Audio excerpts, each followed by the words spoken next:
नमस्कार दोस्तों कई बार लोग सोचते हैं कि कोर्ट से बेल मिलने के बाद पुलिस आपका पीछा छोड़ देगी, लेकिन ऐसा तब तक नहीं होता जब तक आप सभी जरूरी प्रक्रियाओं को पूरी ना करें। इसमें शामिल है बेल बॉन्ड फर्निश करना, रिलीज ऑर्डर लेना या रिकॉल प्राप्त करना।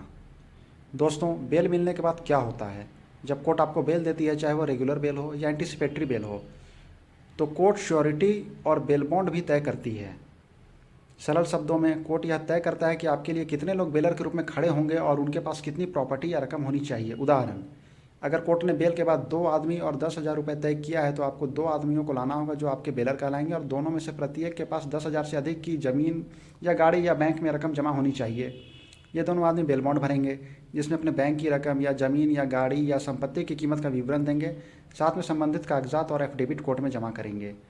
कोर्ट मूल दस्तावेज यानी ओरिजिनल डॉक्यूमेंट्स देखेगा और लौटा देगा, जबकि ज़मीन, गाड़ी या बैंक से जुड़े कागजात की फोटोकॉपी कोर्ट में जमा होगी। इसे ही बेल बॉन्ड फर्निश करना कहते हैं। कई बार कोर्ट आदेश में लिख देती है कि बेलर आपका करीबी रिश्तेदार ही होना चाहिए।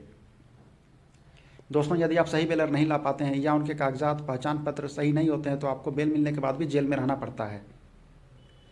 सही तरीके से बेल बॉन्ड फर्निश होने के बाद ही कोर्ट रिलीज ऑर्डर जारी करती है। यह आदेश को जेल भेजा जाता है, जिसे देखकर आरोपी को कस्टडी से छोड़ दिया जाता है। यदि आरोपी पहले से ही कस्टडी के बाहर है और उसने एंटीसिपेटरी बेल ली है, तो कोर्ट वारंट का रिकॉल करती है। इसका मतलब है आरोपी को गिरफ्तार करने के लिए वारंट जारी किया गया था, लेकिन बेल मिलने के बाद उस वारंट को रिकॉल किया गया है। रिकॉल देखकर ही पुलिस आपको हाथ नहीं लगाएगी। अगर रिकॉल आपके पास नहीं है तो पुलिस आपको परेशान कर सकती है। हालांकि बेलर बाद में कोर्ट में आवेदन दे सकता है कि वह अब आरोपी का बेलर बने रहना नहीं चाहता है, उसे मुक्त किया जाए। ऐसी स्थिति में कोर्ट आरोपी को कोर्ट में हाजिर करेगा और दूसरा बेलर लाने को कहेगा। ऐसा न करने पर आरोपी को गिरफ्तार किया जा सकता है। इस पूरी प्रक्रिया को समझकर आप अपने बेल अधिकारों और जिम्मेदारियों को सही तरीके से पूरा कर सकते हैं। दोस्तों, एक बेलर बनने के लिए कोर्ट में कोई भी रकम या संपत्ति जमा करना नहीं होता है, बस उसे कागज़ दिखाना होता है कि उसके पास इससे अधिक की संपत्ति है।